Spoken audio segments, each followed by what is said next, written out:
갈라디아서 강의 30번째 시간입니다. 갈라디아서 4장 21절로 5장 1절 계속 봅니다. 같이 읽겠습니다. 내게 말하라. 율법 아래에 있고자 하는 자들아, 율법을 듣지 못하였느냐? 기록된 바 아브라함에게 두 아들이 있으니 하나는 여종에게서 하나는 자유 있는 여자에게서 났다 하였으며, 여종에게서는 육체를 따라 났고 자유 있는 여자에게서는 약속으로 말미암았느니라. 이것은 비유니 이 여자들은 두 언약이라. 하나는 시내산으로부터 종을 낳은 자니 곧 하갈이라. 이 하갈은 아라비아에 있는 시내산으로서 지금 있는 예루살렘과 같은 곳이니 그가 그 자녀들과 더불어 종노릇하고, 오직 위에 있는 예루살렘은 자유자니 곧 우리 어머니라. 기록된 바 잉태하지 못한 자여 즐거워하라. 산고를 모르는 자여 소리질러 외치라. 이는 홀로 사는 자의 자녀가 남편 있는 자의 자녀보다 많음이라 하였으니, 형제들아 너희는 이삭과 같이 약속의 자녀라. 그러나 그때에 육체를 따라 난 자가 성령을 따라 난 자를 박해한 것 같이 이제도 그러하도다. 그러나 성경이 무엇을 말하느냐? 여종과 그 아들을 내쫓으라. 여종의 아들이 자유 있는 여자의 아들과 더불어 유업을 얻지 못하리라 하였느니라. 그런즉 형제들아 우리는 여종의 자녀가 아니요 자유 있는 여자의 자녀니라. 그리스도께서 우리를 자유롭게 하려고 자유를 주셨으니 그러므로 굳건하게 서서 다시는 종의 멍에를 매지 말라. 아멘. 지난주에 우리는 25절까지 4장 25절까지 살펴보았습니다. 상징에 대한 이야기를 했고, 이어서 하갈에 대한 내용을 공부했습니다. 하갈이 시내산에서 종을 낳았다. 이것에서부터 그녀가 곧 시내산이다. 이런 표현까지 우리가 봤었죠. 상징을 이해하지 못하면 헤매게 되는 내용이었습니다. 하갈은 율법을 상징하는 그런 인물로 봐야 풀리는 거죠. 오늘 우리가 볼 26절부터는 이 자유인 사라에 대한 상징을 공부하게 됩니다. 자, 여기서도 분위기를 전환시키는 접속사가 여지없이 등장합니다. 다른 이야기를 하겠다는 거죠. 언제나 그랬듯이 우리 성경은 이 접속사를 놓쳐왔습니다. 그러나 이걸 반영하지 않은 거죠. 그래서 25절과 26절이 마치 병행 구절인 것처럼 그렇게 번역을 했습니다. 25절은 시내산인 하갈을 말하고 있는 것이고, 26절은 위의 예루살렘인 자유인, 자유자를 말하고 있기 때문에 그러나를 등장시켜서 대조시켜야 맞는 겁니다. 26절에 이 자유인, 이 자유인은 정관사가 붙어 있습니다. 그래서 그 자유인입니다. 그러니까 앞에서 나온 그 자유인이라는 거죠. 약속을 따라 아들을 생산한 사라를 말하는 겁니다. 그런데 그 자유인을 곧 위의 예루살렘이다 이렇게 말하고 있습니다. 하갈은 아라비아의 시내산이고 그 자유인 사라는 위의 예루살렘이다 이렇게 되어 있습니다. 그러니까 시내산을 아라비아의 시내산 이렇게 표현한 것처럼 예루살렘도 그냥 예루살렘이 아니라 위의 예루살렘이다 이렇게 표현했습니다. 역시 알레고리인 거죠. 그러니까 팔레스타인 땅에 세워진 그 예루살렘이 아니라는 겁니다.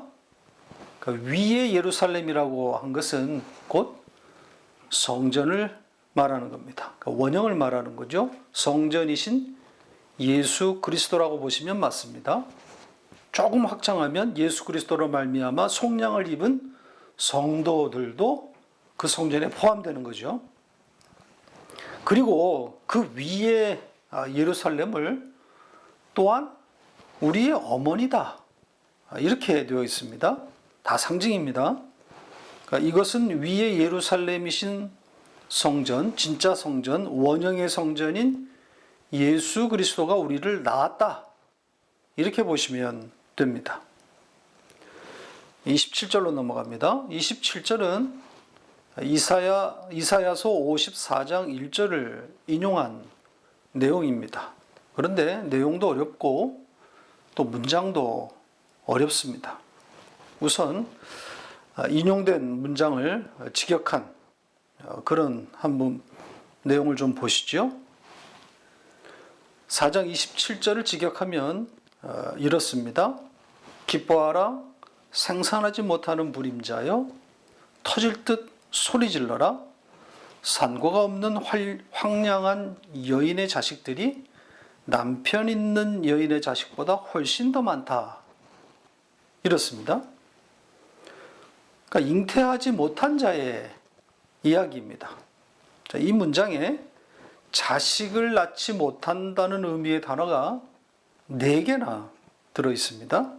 생산하지 못한다, 불임이다, 산고가 없다, 황량하다 혹은 고독하다, 모두 아이를 가질 수 없는 여인의 그 처지를 표현한 것들입니다.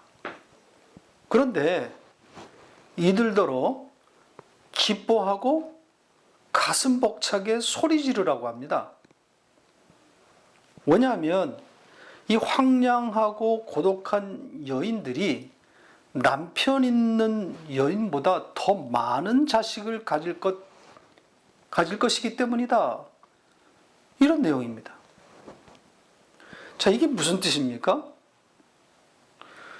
현재 불임의 상태라고 할지라도 믿음을 가지고 그 믿음을 따라 기다리면 더 많은 자식을 앞으로 얻을 것이다, 뭐 이런 뜻입니까?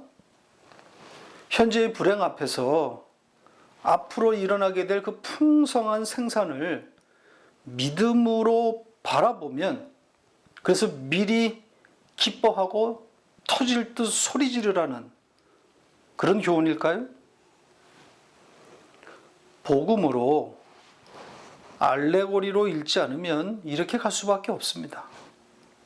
그 불임과 같은 그런 불행 앞에서 좌절하지 마라. 주실 줄 믿고 미리 기뻐해라. 그러면 그 믿음대로 하나님이 주실 것이다, 이렇게 가는 거죠.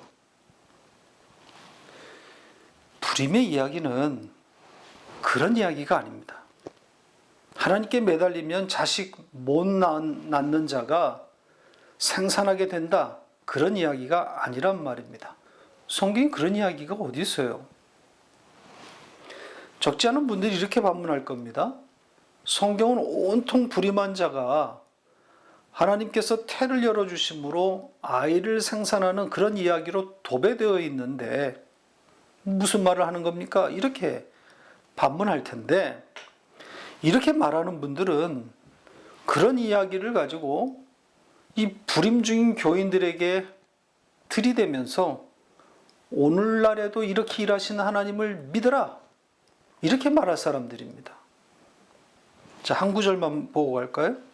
창세기 25장 21절입니다. 같이 읽겠습니다. 이삭이 그의 아내가 임신하지 못하므로 그를 위하여 여호와께 간구하매 여호와께서 그의 간구를 들으셨으므로 그의 아내 리브가가 임신하였더니, 자, 문자적으로만 보면 남편 이삭이 아이를 생산하지 못하는 아내 리브가를 위하여 여호와께 간구했더니 그 간구에 하나님이 응답하셔서 임신이 되었다는 그런 내용입니다. 기도하면 아이를 낳는다. 특히 영적인 가장인 남편이 아내를 위해서 기도할 때 더욱 그렇다, 이렇게 갈 수 있는 내용이란 말이죠. 만약 이렇게 해서 임신이 되었다면 아마 그걸 믿음의 증거라고 떠들어댈 겁니다. 하나님이 살아계신 증거라고. 그렇지 않습니까? 그럼 불임자가 임신이 되어야 하나님이 살아계시다는 증거입니까? 그러면 불임자가 그렇게 하나님께 매달렸는데도 생산하지 못하면, 그러면 그 하나님은 어떻게 되는 겁니까? 죽은 겁니까? 조금만 생각해 보면 이런 주장들이 얼마나 황당하고 어처구니 없는 것인지 알 수 있는 것들이란 말이죠. 불임인 분들이 기도해서 임신이 되는 확률이 얼마나 될 것 같습니까? 아이를 원하는데 아이가 들어서지 않는 그런 분들이 얼마나 더 간절하겠어요? 간절하게 하는 기도란 말입니다. 다 그렇게 간절하게 기도하는데 임신이 되는 확률이 얼마나 될 것 같습니까? 단언컨대 한 사람도 없습니다. 하나님은 그런 일을 하시는 분이 아닙니다. 하나님께 그런 일을 가지고 기도하는 것은 부끄러운 겁니다. 임신되지 않는 그 아픔을 가지고 하나님께 그 마음을 토할 수는 있습니다. 자식이 부모에게 자기의 아픔을 털어놓는 것처럼 하나님께 그 아픈 마음을 토해내야 하죠. 그러라고 하나님이 그 아픔을 허락하신 거 아니겠습니까? 자, 그 마음을 토하는 것과 기적을 통해서 자식을 달라고 하는 것은 차원이 다른 문제입니다. 기도라고 하는 것은 진리를 구하는 것이라 그렇게 말씀드렸잖아요. 채권자가 채무자에게 당연히 받아낼 그 빚을 돌려달라고 하는 그런 의미라 그랬습니다. 성도가 구하면 하나님은 무조건 내주어야 하는, 바로 그것을 기도라고 한단 말입니다. 그래서 주님이 가르쳐 주신 그 주기도 그 내용에 전부 진리를 구하는 기도란 말이죠. 하나님이 들으시고 허락하실 수밖에 없는 그런 내용들입니다. 그게 기도예요. 자, 이 불임자의 기쁨을 말하다가 좀 옆길로 샌 감은 있는데, 성경의 불임자가 기나긴 기다림 끝에 하나님이 태를 열어서 생산케 되는 그런 이야기들이 많이 들어있는 것은 전부 메시아의 탄생을 담고 있기 때문입니다.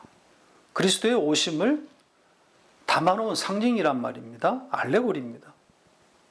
그러니까 메시아를 품은 자들, 이들은 태가 열리지 않아요. 육체가 아니라 약속에 따라 그 시가 와야 되기 때문입니다. 그러니까 하나님의 때, 그 꽉 찬 때가 찾아와야 비로소 그때 열리는 거란 말입니다. 그래서 불임자더러 기뻐하라, 이렇게 말씀하신 겁니다. 그 불임자는 메시아라고 하는 씨를 품고 있는 자이기 때문인 겁니다. 그러니까 불임 앞에서 우리는 이런 태도를 가져야 하는 거죠. 태를 열어달라 하나님께 조를 것이 아니라, 우리 주님의 오심이 이렇게 약속에 따라 오랜 기다림 끝에 오신 것이구나. 그래서 기뻐하라고 하는 거구나. 그래서 소리 지르라고 하는 것이구나. 외치라고 하는 것이구나. 복음을 배워야 하는 겁니다. 우리가 간혹 불임 부부를 만나거나 혹은 대화 중에 간접적으로 그들의 이야기를 하게 되는 경우가 있는데, 그러니까 이런 복음의 차원의 이야기를 할 수 있어야 하는 거죠. 임신은 좋은 것이니 또 뭐 불임은 불행한 것이니 이런 생각은 옳은 게 아닙니다. 성도에게 일어난 모든 일은 다 선 아닙니까? 그런 걸 가지고 기도하라느니 뭐 더 큰 간절함이 필요하다느니 이러면 안 되는 겁니다. 복음을 이해하지 못하고 있는 거죠. 내게 일어난 일들도 사실 제대로 해석하지 못하는 우리가 다른 사람에게 일어난 일을 가지고 무슨 할 말이 있단 말입니까? 성도에게 일어나는 것은 모든 것이 선하니 그것이 다 성도에게 유익을 준다고 하는 그 대원칙에서 접근해야 될 문제입니다. 그러니 말을 하지 않는 것이 최선입니다. 그야말로 위에서 기도하는 것이 제일 좋은 거죠. 일어난 그 아픔과 그 고난을 통해서 진리를 향해서 가게 해달라고 기도해 주시면 되는 겁니다. 그게 제일 좋아요. 자식이 있고 없고는 복과 아무런 관련이 없습니다. 성경에 씨를 생산하는 이야기가 많이 나오는 것은 그리스도의 오심을 담고 있기 때문인 거지 복의 내용으로 등장한 것이 아닙니다. 세상도 자식을 복이라고 말하지 않아요. 세상이 인간의 오복을 말하면서 그 오복에 자식을 넣지 않았어요. 세상도 그런데 하물며 성경은 말할 것도 없는 거죠. 자, 이렇게 위의 예루살렘인 그 자유인에 대한 이야기를 하다가 바울은 28절에 첫 단어로 너희들을 등장시키고 있습니다. 그러니까 너희들이 바로 그 자유인이야. 이렇게 치고 들어오는 거죠. 그러니까 종과 자유인의 이야기를 해오다가 너희들 하고 이렇게 툭 튀어나오는 겁니다. 우리 성경은 문장을 매끄럽게 하기 위해서 형제들아를 28절의 첫 단어로 그렇게 등장시켰는데 너희들이 첫 단어입니다. 그러니까 두 여인 이야기, 즉 율법과 성전의 그 두 언약 이야기를 하다가 분위기를 바꿔서 그렇다면 너희들은 그 두 언약과 어떤 관계에 있는 자들인가 생각해 보라는 거죠. 너희는 육체를 따라 나온 종의 아들인가? 약속을 따라 나온 자유인의 아들인가? 생각해 보라는 겁니다. 이삭과 같은 약속의 아들이라는 것을 확인시켜 주고 있는 거죠. 약속의 아들, 약속의 아들이라고 번역했는데 약속에 속한 자 혹은 약속 안에 있는 자 이런 뜻입니다.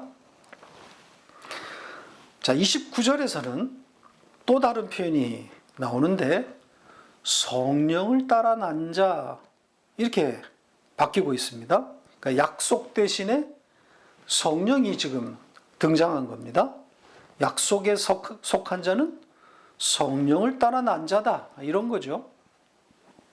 성령으로 난 자 이렇게 해도 틀리지 않습니다. 성령을 따라 났다고 하는 것은 언약에 따라서 온 자, 즉 하나님의 예정과 선택 가운데 있었던 자라는 거죠. 택한 백성이라는 의미입니다. 그래서 반드시 부르심을 입을 자인 거죠. 자, 그런데 이 성령을 따라 난 자가 육체를 따라 난 자로부터 무엇을 받았다 그럽니까? 육체를 따라 난 자가 성령을 따라 난 자를 박해했다 그러죠. 이게 무슨 이야기입니까? 누구 이야기죠? 왜? 이스마엘이 이삭을 박해한 그 이야기입니다. 육체를 따라 종에게서 태어난 이스마엘이 약속을 따라 자유인에게서 나온 이삭을 박해했다는 거죠. 창세기 21장 9절 10절입니다. 같이 읽겠습니다. 사라가 본즉 아브라함의 아들 애굽 여인 하갈의 아들이 이삭을 놀리는지라 그가 아브라함에게 이르되 이 여종과 그 아들을 내쫓으라. 이 종의 아들은 내 아들 이삭과 함께 기업을 얻지 못하리라 하므로. 오늘 바울이 30절에서 인용한 바로 그 말씀입니다. 이 일로 하갈과 이스마엘이 다시 쫓겨나서 다시는 돌아오지 못하게 되는 거죠. 자, 이런 이야기가 우연이 아닌 겁니다. 다 상징이고 알레고리란 말이죠. 육체를 따라 난 자들이, 즉 이 세상을 얘기하는 거죠. 성령을 따라 난 자인 하나님의 택한 백성을 핍박할 것을 담아놓고 있는 겁니다. 자, 그러면서 이제도 그렇다 이렇게 첨가해 놓았습니다. 지금도 그렇다. 그때뿐 아니라 지금도 마찬가지라는 겁니다. 성령을 따라 난 모든 하나님의 백성은 핍박의 자리를 벗어날 수 없다는 겁니다. 숙명이라는 거죠. 운명인 겁니다. 성경이 일관되게 말하고 있는 그런 내용입니다.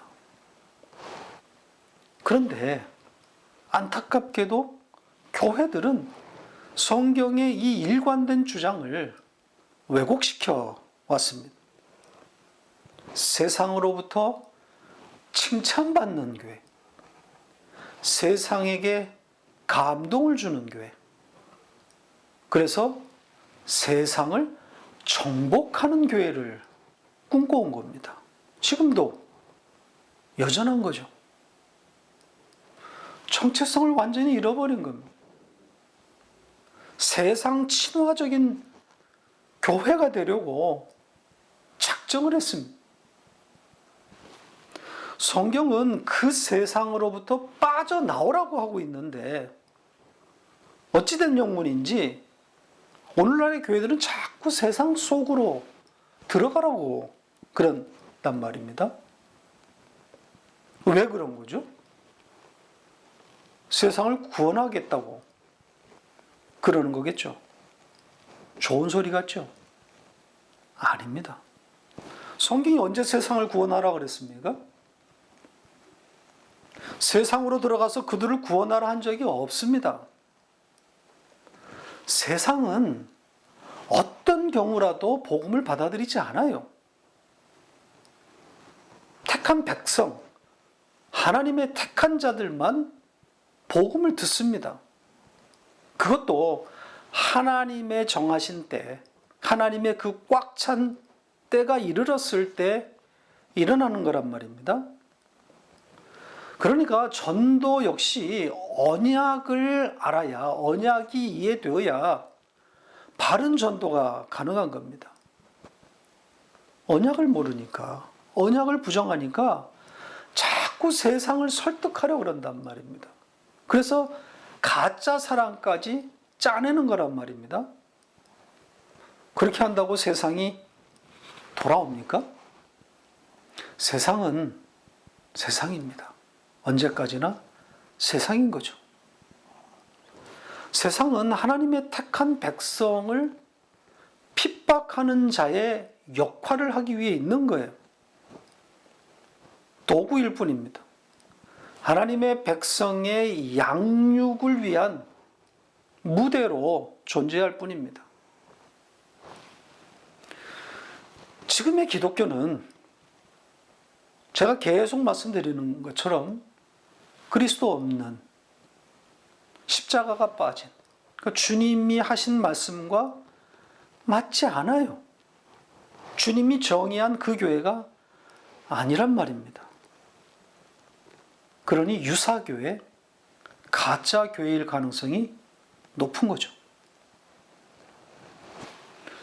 자, 이와 관련된 주님이 하신 말씀들을 좀 보겠습니다. 요한복음 15장 19절입니다. 같이 읽겠습니다. 너희가 세상에 속하였으면 세상이 자기의 것을 사랑할 것이나 너희는 세상에 속한 자가 아니요 도리어 내가 너희를 세상에서 택하였기 때문에 세상이 너희를 미워하느니라.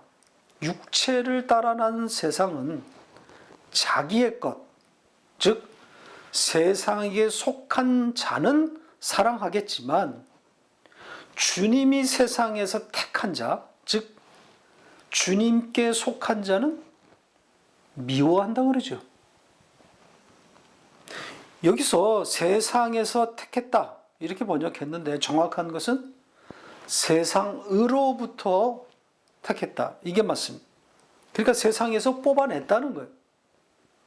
세상에 속하지 않은 자로 만들었다는 거죠. 요한복음 17장에서는 이 의미를 보충하고 있습니다. 보시죠.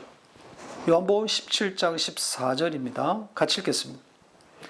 내가 아버지의 말씀을 그들에게 주었사오매 세상이 그들을 미워하였사오니 이는 내가 세상에 속하지 아니함 같이 그들도 세상에 속하지 아니함으로 인함이니이다. 세상이 성령을 따라 난 자들을 미워하는 이유가 나와 있죠. 왜 미워합니까? 말씀을 그들에게 주었기 때문이다. 이렇게 말하고 있습니다.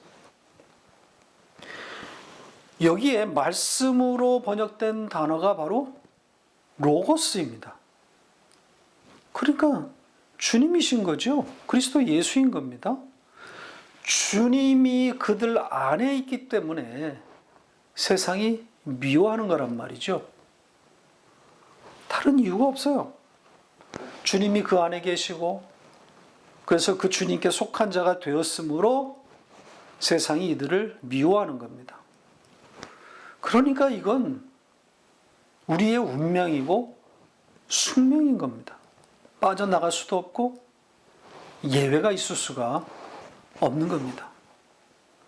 기독교가 핍박받았던 그런 특별한 시대나 도시, 그런 국가에 국한된 이야기가 아니란 말입니다. 이제 기독교에 대한 박해가 사라지고 온 세계가 종교의 자유를 말하는 이런 평화의 시대에서 어떻게 미움과 박해를 받는다는 것인가? 자, 이런 반문을 하는 분들은 복음의 본질을 이해하지 못하고 있는 겁니다. 지금 이 말씀이 말하고 있는 것처럼 성도가 미움을 당하는 이유는 딱 한 가지입니다. 세상에 속하지 않았기 때문입니다.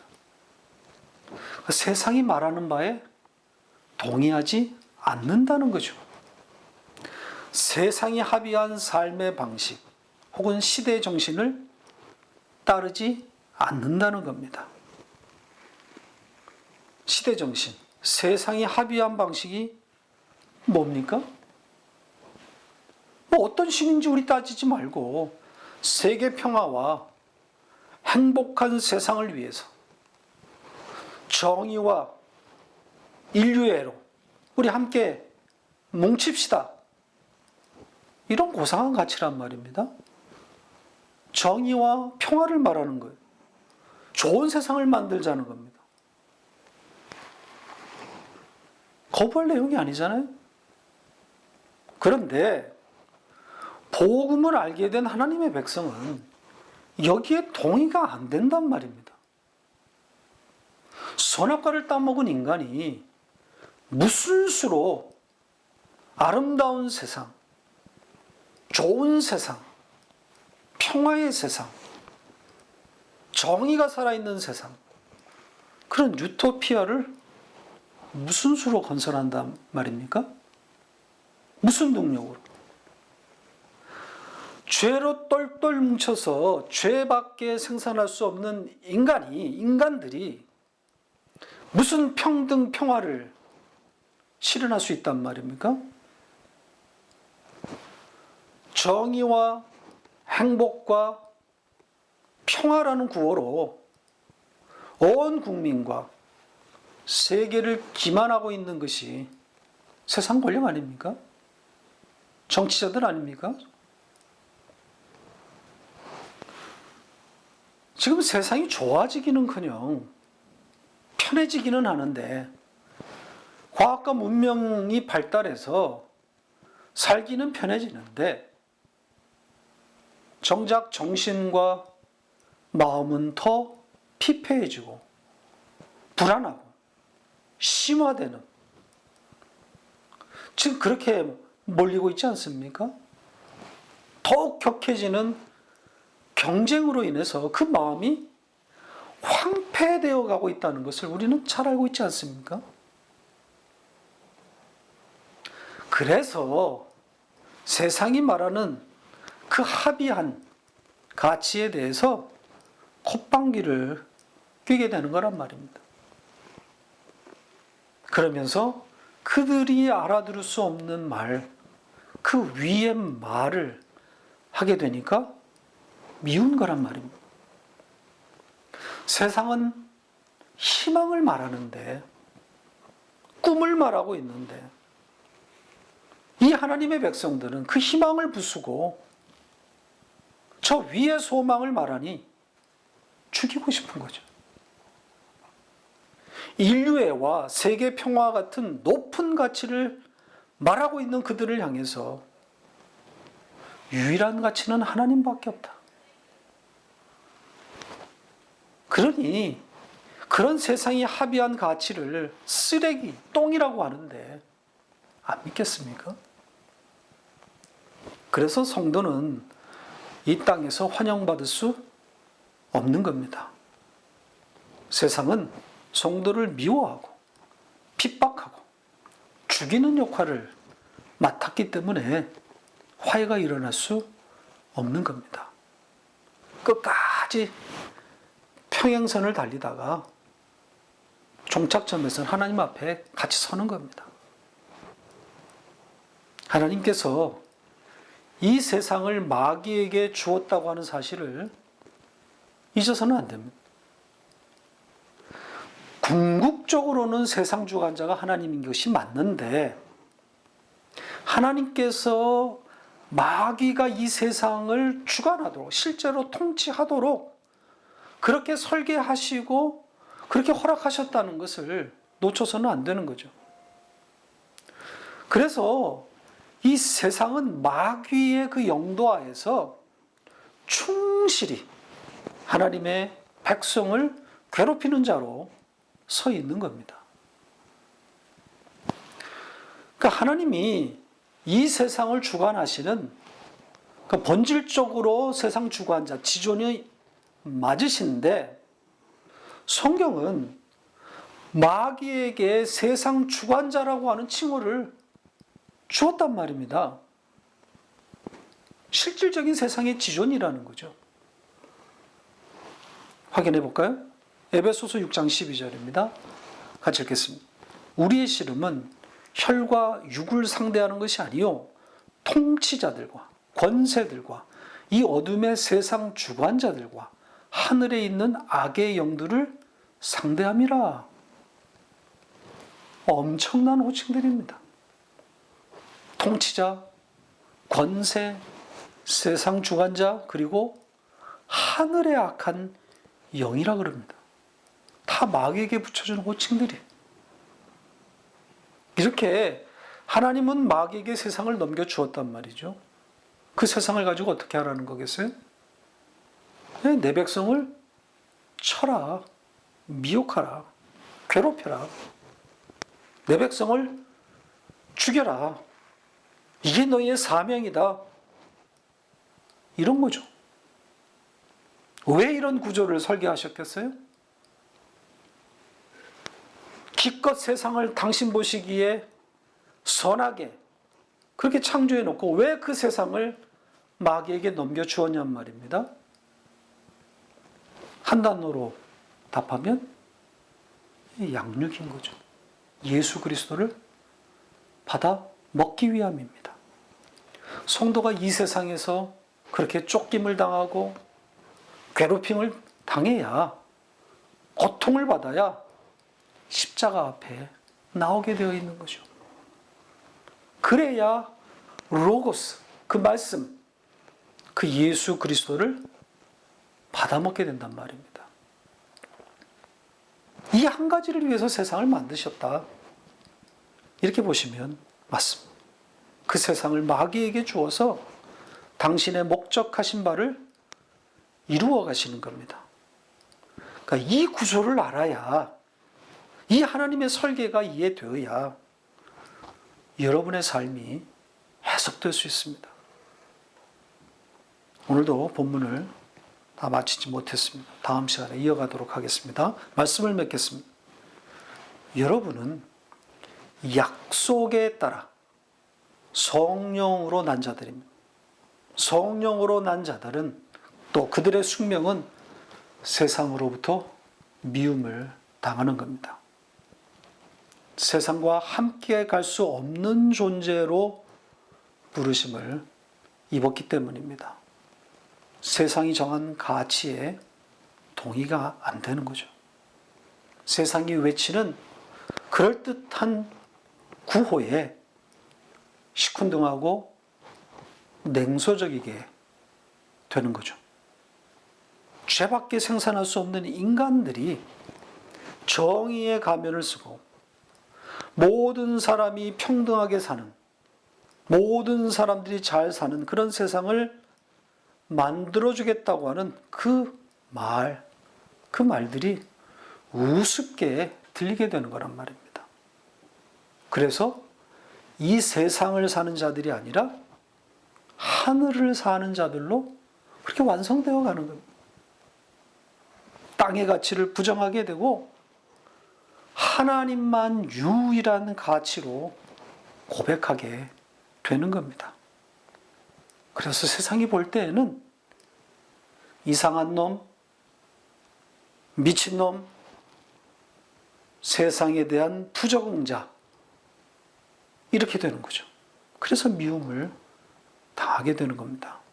그게 우리의 운명이고 숙명입니다. 그렇게 세상으로부터 점점 밀려나야 양육이 되는 겁니다. 희망이 사라져야, 희망이 깨져야 소망이 다가오는 겁니다.